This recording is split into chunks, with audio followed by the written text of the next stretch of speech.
We're going to start off with some audience participation. Who can tell me the name of this geometric shape and it doesn't start with an F? This is a prolate spheroid. And the reason it's a prolate spheroid as opposed to an oblique spheroid is the axial circumference is greater than the hemispherical circumference. Who has ever trended on Twitter? Show of hands. You've trended on Twitter? Like been the top search? No. Okay. Anybody else? Well, when Mark Rick grabbed me in the Orange Bowl in 2017 after he'd already gotten one unsportsmanlike conduct,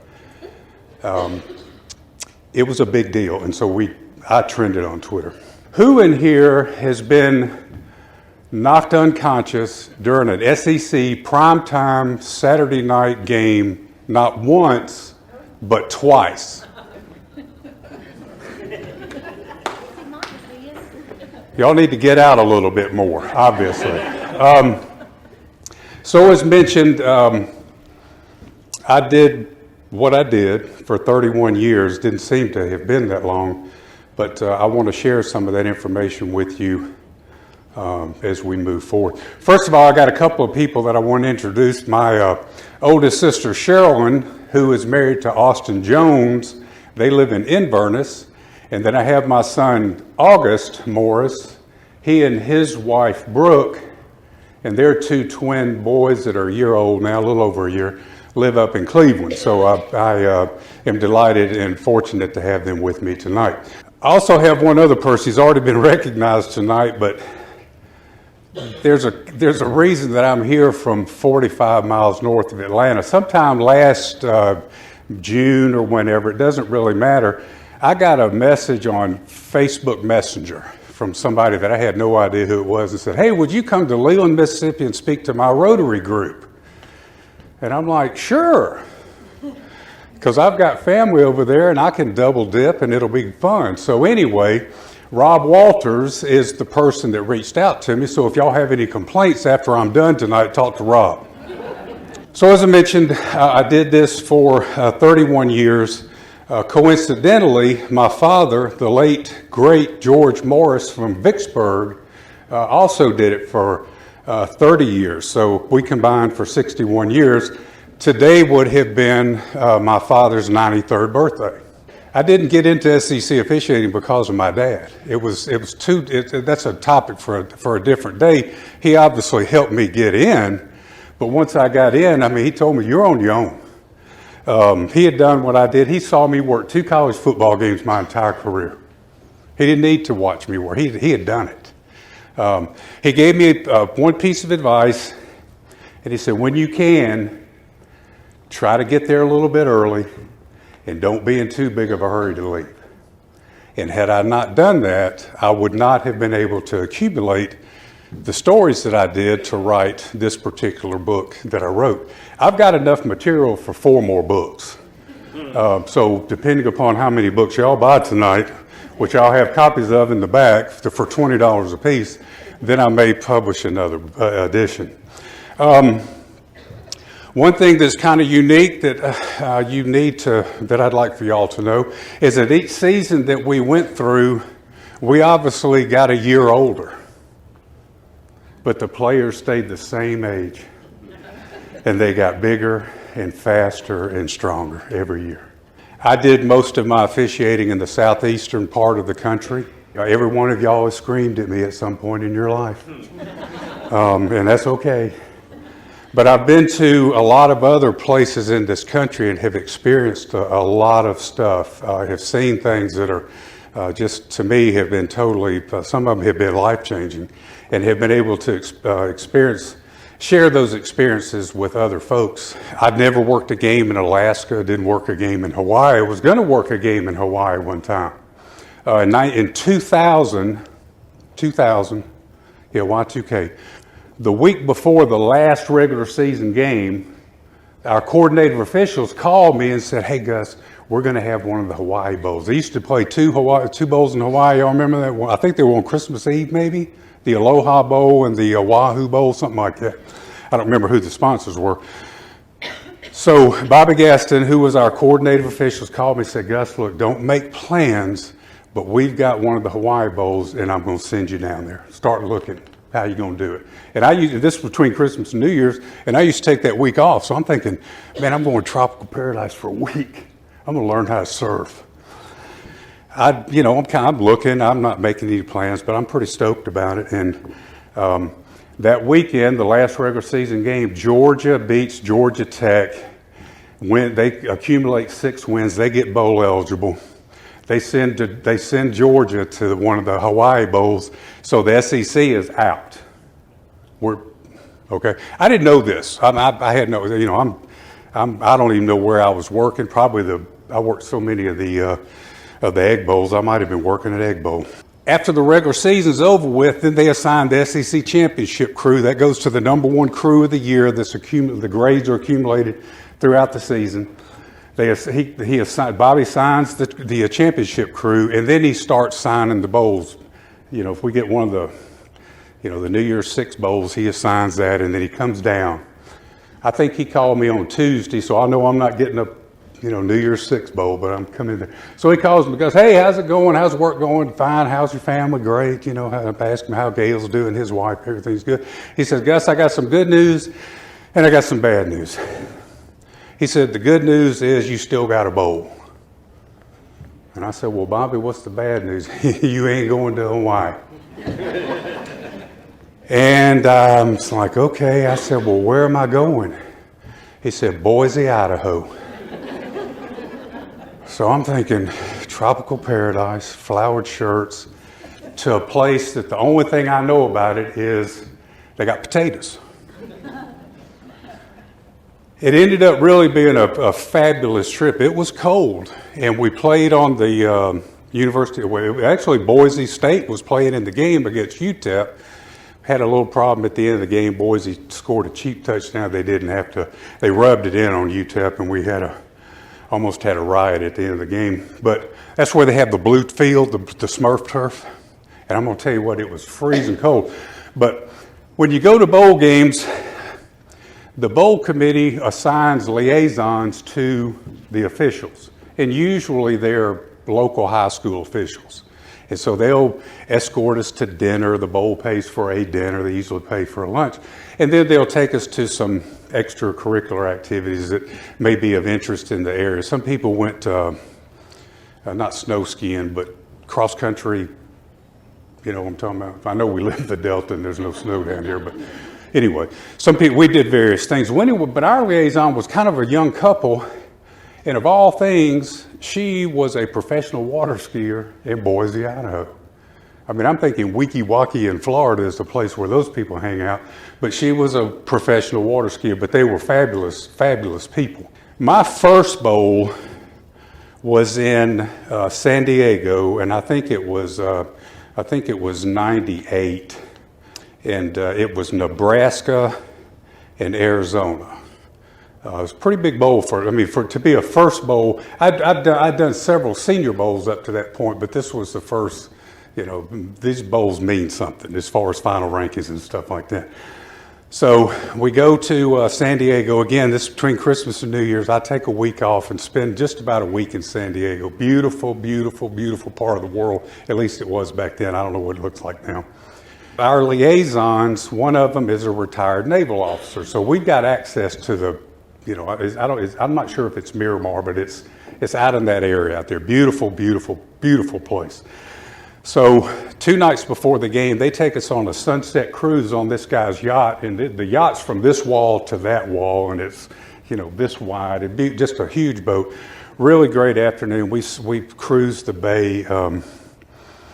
Saw some of the aircraft carriers and stuff like that.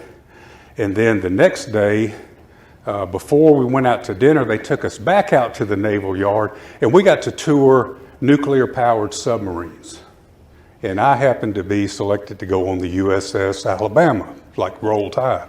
How appropriate is that? And just really super interesting. Everybody on a submarine has a couple of, usually has two things that they're specialized in, but everybody knows how to fight fire. Have the fire folks left? Everybody's trained to fight fire. And then and they sleep in shifts. And the kitchen, they don't call it a kitchen, they call it something else, but it serves as a hospital. So if something happens, then they sweep the food aside and then bring in the medical equipment.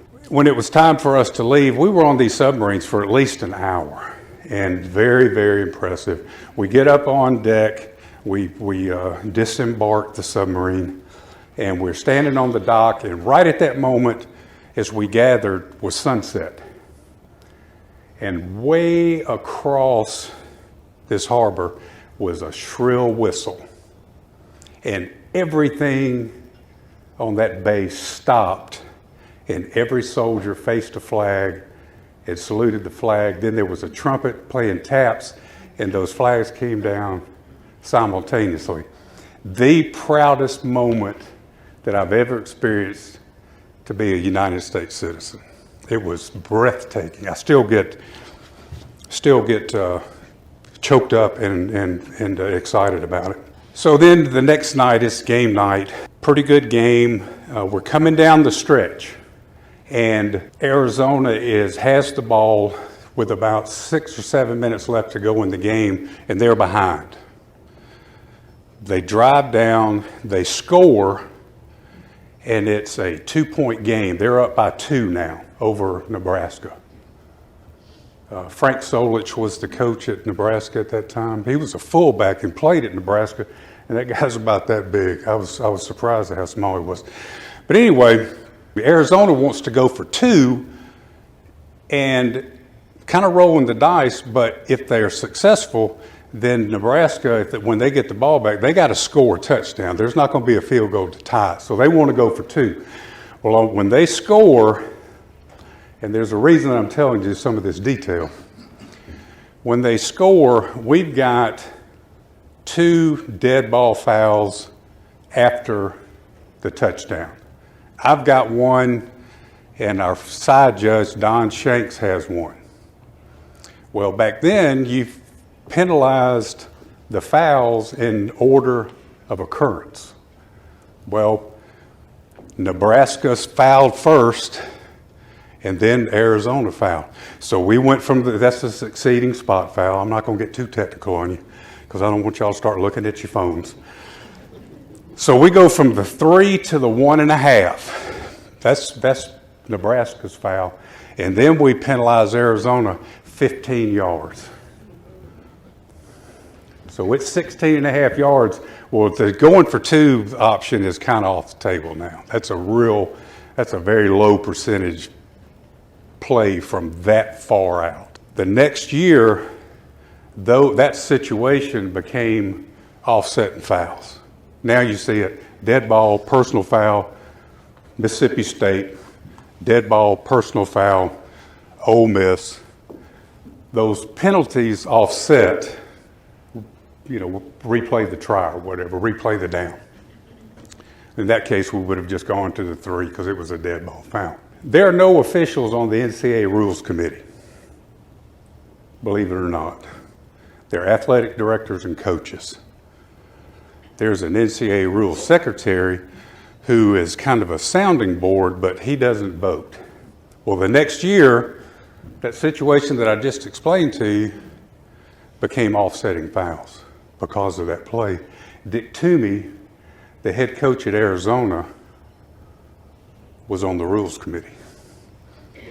So he pushed it through. Anybody care to guess how many head coaches, full-time and interim coaches I worked with during my career? Just throw a wild number. Throw a number out there. Besides family. Anybody got a clue? Anybody?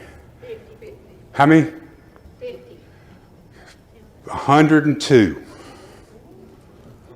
Now, when you start as a new official, it's a lot different now than it was then. But when I started, coaches would test you. They wanted to see what you were made of, what kind of guts you had. And it was not unusual to hear, you make another call like that, you're never going to coach, or you're never going to officiate another game here. and as a young official or a newer experience, or less experienced official, you're worried about your body language and, you don't look like he's rattled you. I mean, you're rattled. You got Gene Stallings coming down on you, so you're not really comfortable out there yet. It takes a while. So you get through it and you learn and go on. Then you get some experience. And you got 15, 20 years behind you. And you're comfortable. I mean, working a game is like riding a bicycle. There's a lot going on, but you're very comfortable with it. Coach says something like that again. You make another call like that, you're never going to work another game at this school. And you think to yourself and you want to say it, you don't start winning, you ain't going to be coaching here much longer. I did let my mouth get out in front of me a little bit at one game. In 2010, had University of Tennessee Chattanooga playing at Auburn, and this was when Cam Newton was playing at Auburn. And they went on to win the BCS. The game is over in warm-ups. UT Chattanooga comes out with their players, and then Auburn comes out, and it's like men against boys. I mean, UT Chattanooga did score 24 points that game, but those were against the 2s and 3s and probably 4s at Auburn, second, third, and fourth string guys. This coach from UT Chattanooga was on me from the coin toss. I mean, they can't wear towels on their pants like that. They're holding. That's a false start. They got 12 men in the huddle. I mean, it just went on and on and on. It was every play. It was a mid-November game. It was really cool. It was in the mid-40s. Sky like today, just bluebird sky. And it was an early game. I think it was may have been like a JP game, Jefferson Pilot, or a Lincoln Financial game. Remember the early, it might even been 11, I don't know. It was an early game. And so back then, I would leave home Saturday morning and drive down before the game, and then after the game's over with, I'd drive back home. And at that, I was going to be sitting in my recliner in my house, ready for the evening game to start. And this guy is on me and on me and on me. I'm thinking, if every game was like this, I don't know if I would do this. I mean, it wasn't personal, but it was aggravating. So, middle of the fourth quarter, we've got a false start against UT Chattanooga. We got 4 flags come in. My cohort across the line of scrimmage. Umpire's got a flag. Referee's got a flag. There's no question. I mean, the right tackle just stood straight up with the ball still sitting on the ground.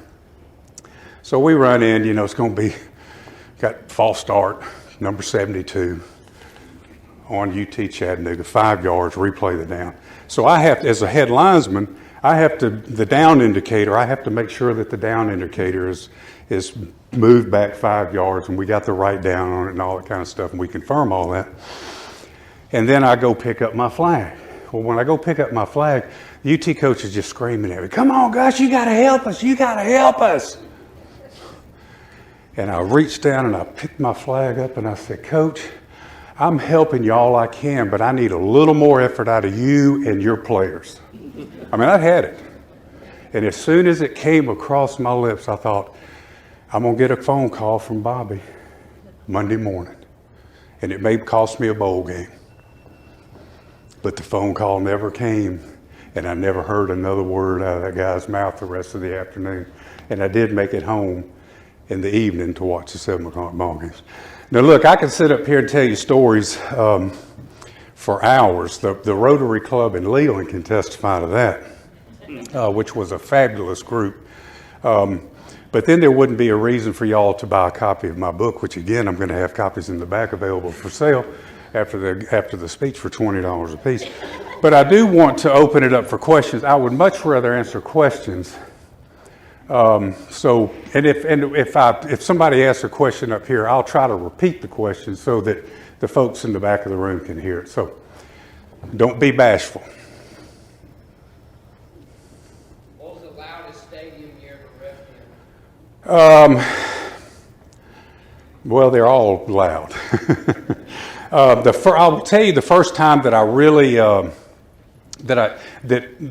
I noticed the loudness in a stadium, because when you're officiating, you've got so much going on. You really get into a zone where the crowd is just kind of out of it. But I worked in '96, and this goes back a few years.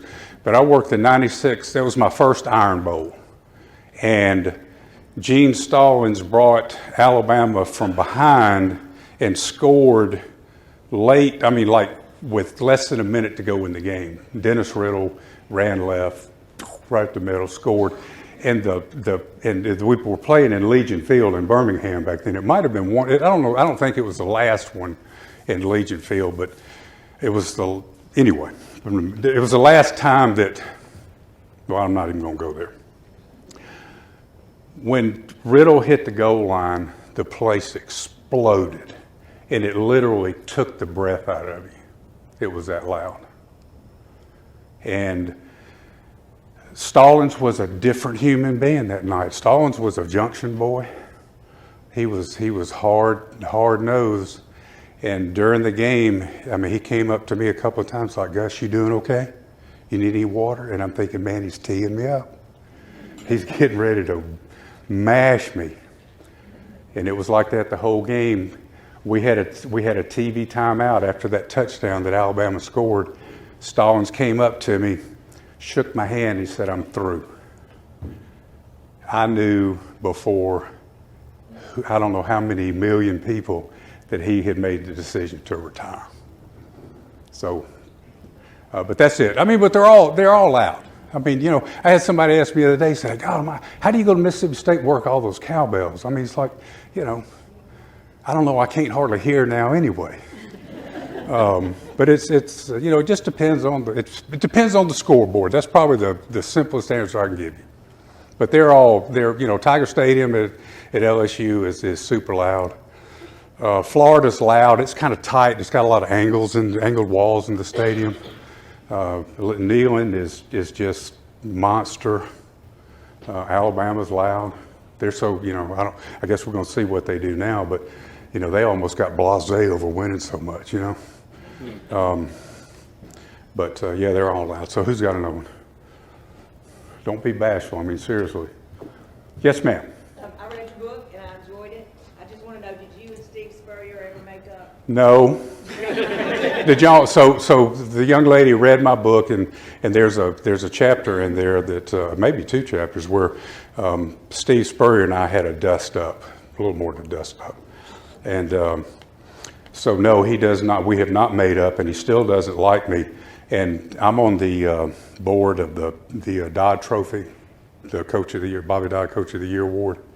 And last year, our big fundraiser is in June. And we invited Coach Spurrier up. And I went up and shook his hand, and I mean, it's been 30-something years ago. Well, it hadn't been quite 30 years ago, but it was in 1998. That's how far back it was. And he still doesn't like me. So it's a long roundabout question, or answer to your question, I know.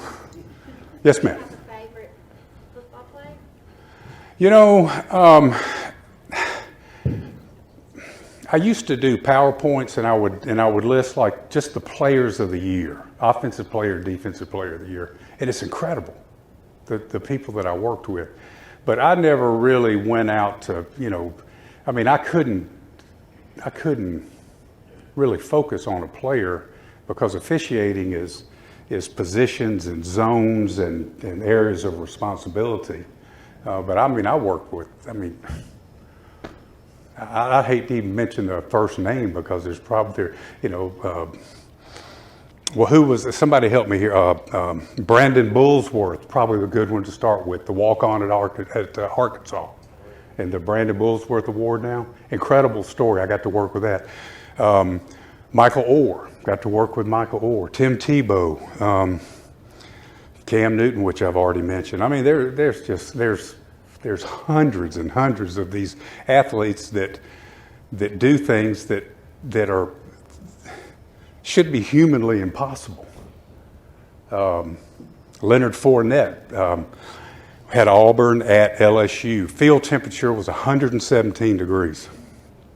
And there was a toss sweep to my side, and Auburn's pursuing, and I thought, God, you know, I'm just going to get in position. It's going to be about a 3-yard gain, and I'm going to mark him down right here. We're going to put the ball down, set it and go. Fournette came out, planted his left foot, and went from 0 to 100 like that, and outran everybody for about a 70-yard run. And I'm just looking at it from behind. Thank gosh there's somebody downfield for me that's going to get beat by him worse than I am. And just incredible. But now the athletes are just beyond words sometimes. But then there's so many good people out there too.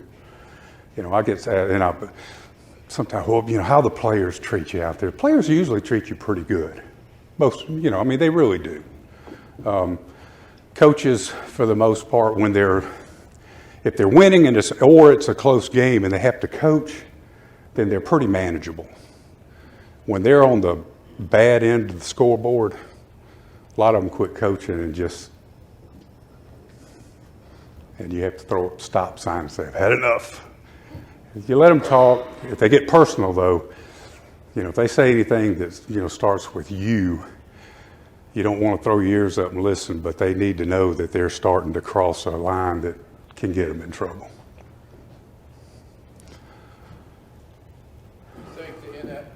Talk about the NIL a little bit. How do you think that affected the overall competition between the big teams and the mediocre? Well, I think it's going to further the separation, just to be quite honest with you. I mean, money's going to it takes money to make money, and if you don't have money to make it, then, you know, you're going to fall, the separation is going to get wider and wider, in my opinion. Sports is a great developer of young people. And you're starting to, you know, over in Atlanta, Kirby Smart he got a lot of traction. Well, I'm not so sure traction, but he made a lot of noise saying something to the effect that, you know, recruits now want to know how much money they're going to be paid. And, you know, there's not so much, you know, their commitment on the players' parts. I was fortunate, I'm not making a big deal out of this, but after I retired, there were a few coaches that I wanted to go talk to and tell them I enjoyed working with them and those sorts of things. And I was able to go over to Tuscaloosa and Coach Saban and I had lunch together. And that was a big concern of his. When he announced his retirement, it didn't surprise me at all. He was so frustrated with it. He said, Gus, I upset a player at practice. He can go to the transfer portal after he showers. And you see it all the time. So it's a different dynamic now. I mean, they've probably got NIL directors in every school now just to track the players and see who's available and what it's going to cost and, you know, to get them to come and play for you. And I just think I don't think that's going to prepare, you know, I mean, I know life is changing and stuff, but people are still going to have to face challenges in life. And I don't see the benefit of that helping a player develop skills to be able to handle those challenges later in life. But that's just me. And hope most of y'all.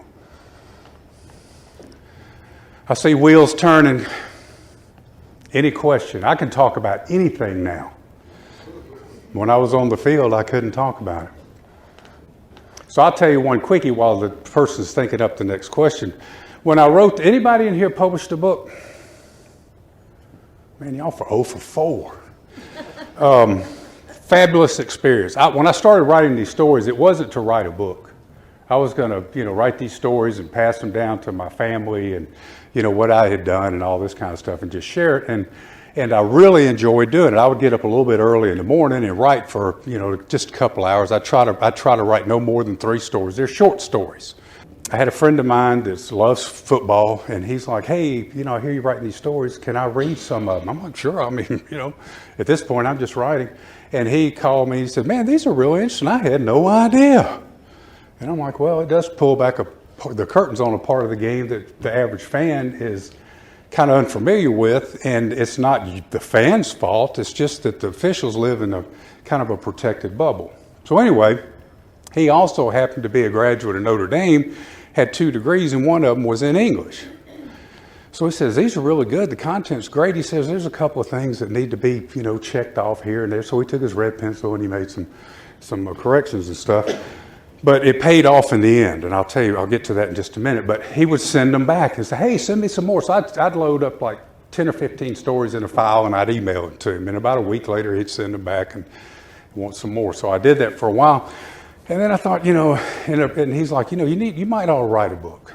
So is anybody know Tony Barnhart, Mr. College Football? Say, emphatically. Okay, we got a winner. Well, anyway, Tony Barnhart in the Atlanta, Charlotte market is affectionately known as Mr. College Football. ESPN personality, a nationally syndicated sports writer, great guy, been a friend of the family for a long time. And so I called Tony and I said, hey, would you just read some of these stories? Well, this was Labor Day of 2022. This was a Thursday before Labor Day of 2022.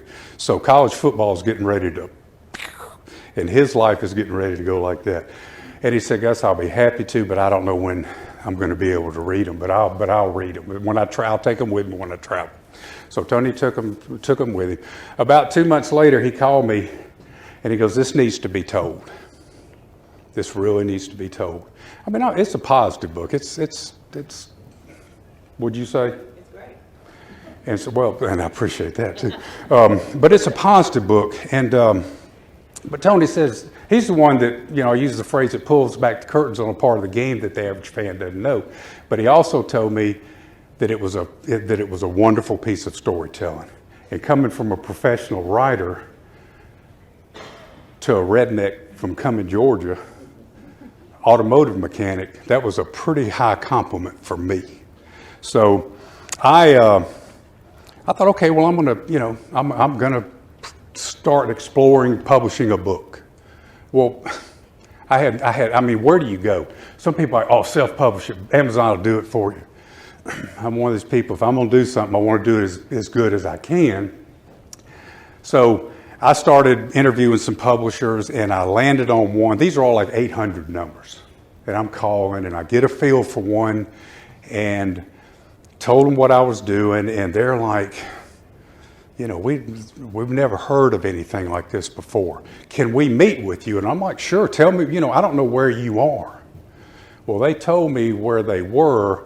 I can leave my house and be in their office in 20 minutes, which if you're ever going to write a book, it's phenomenal that I was that close. It was almost a sign that like you need to move forward with this project. And so I took my manuscript down there on a Friday. We moved forward with it. The original title was not Saturdays in the South. A lot of people in here probably recognize that. ESPN, SEC Network has a video docuseries called Saturdays in the South. But the legal team at the SEC didn't copyright the written part. So my publisher went and made the application and I got the copyright for the title Saturdays in the South. And so they picked the stories, they put the book together. The editing process took about 2.5 months. It's like a Word document on steroids. It goes back and forth. I have to sign off on everything. It was really quite interesting. I thoroughly enjoyed it. A lot of authors don't like going through that. It was new to me and it was really interesting. I didn't have but one. Has anybody close got a copy of the book? Can you bring that here to me, or bring that up here? All right,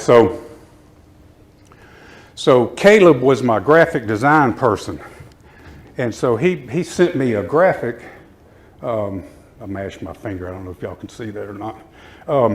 So he sent this to me in a PDF. It's like that. And so I looked at it, I thought, man, that really looks good. But I called him. I said, Caleb, I said, I hope we can change it. The football didn't have a stripe on it. It was just a brown football. And he's like, so? I said, man, that's an NFL football. And he's like, I had no idea. So I said, can you come up with a football that's got a white stripe on it? He said, yeah, let me look. And about 7 minutes later, I get another email, and I got a football with a white stripe. I said, let's green light it and go. They had already met one. The only condition that I had about my book is somewhere on the cover, I wanted a picture of my 2 dogs. And if you look at the back cover of my book, that's Eunice and Reagan. Doing this type of event has is only happening because of people that I've met along the way, Rob, the experience I had of writing the book, family members that help provide the material for the stories, friends that travel with me, my cohorts that I worked with. I don't miss the game. I do not miss officiating. I don't have to study the rule book. I don't have to take rule tests. In 2020, the COVID year was my last year. I stuck more Q-tips up my nostrils to take COVID tests than it'll last me a lifetime. We started out the season, we had to do 3 tests a week. I mean, it's like, come on. And we had to wear contact tracers, do all this kind of stuff that was ridiculous. And we lost, our crew we lost 2 games. We had 1 postponed. I was at a game site. Fortunately, it was just at Georgia, having lunch with a friend of mine, and my phone blows up and I've got about 12 or 15 text messages that's basically saying, go home. We're at Vandy in Georgia, not playing tomorrow, because Vandy had too many, the roster had been depleted. So, I went home for the weekend, but because it was in 72 hours, I still got paid for the game. The last, I mentioned being knocked out on ESPN. I don't know who's in charge of this thing, but if y'all want me to sit down and shut up, I can do it at any time. The first, I got knocked out week 3 of 2013, Vanderbilt at South Carolina, and I got trucked. My family I got smoked. And first thing that hit really was the back of my head, and I was out. And I remember people standing over me and calling my name, and I'm like, anybody been knocked unconscious in here? Please, somebody raise your hand. Okay, all right, we're improving our numbers. So when you come to, I was dreaming while I was out. I wasn't out real long. I was probably out, minute and a half, 2 minutes, something like that. Took them about 8 minutes to get me up and off the field. And when they wake me up, they're like, they're checking my neck. They're checking. They're doing extremely well. I was amazed. We go back and look at video. It's amazing how quick they got to me. And if you're going to get hurt, if you're not near a major hospital, you want to be close to a major sporting venue. So I'm coming to, and they're like, "Do you know where you are?" And it's like I'm laying on the ground. That's all I could put together. I'm laying on the ground. Then then they try to stand me up, and I get nauseated, and I can't stand up. I can't keep my balance. Well, they get me off the field. They put me in a dark room. They put me in the. Officials in the SEC are transported back and forth from the hotel dressed to the stadium, and from the stadium back to the hotel in police escort. Some of y'all probably seen that. Blue lights and sirens. We're in and out. And so when they, I'm in the van waiting on the crew to get off the field. When the game's over with, they go straight to the van and we're gone. Well, they fire up the motorcycle. They have cars and motorcycles in Columbia, South Carolina. And the blue lights started flashing. And I'm just like, I'm going to be sick. I got so dizzy and nauseated that I just had to put my hands down. But ended up, they said, you can go to the hospital, or if you can keep somebody in your room to watch over you during the night. I said, well, we'll do that. And my brother-in-law flew over from Atlanta and took me home. And I don't remember going home. There were a lot of things that I don't remember. But spoiler alert, is this a story in my book.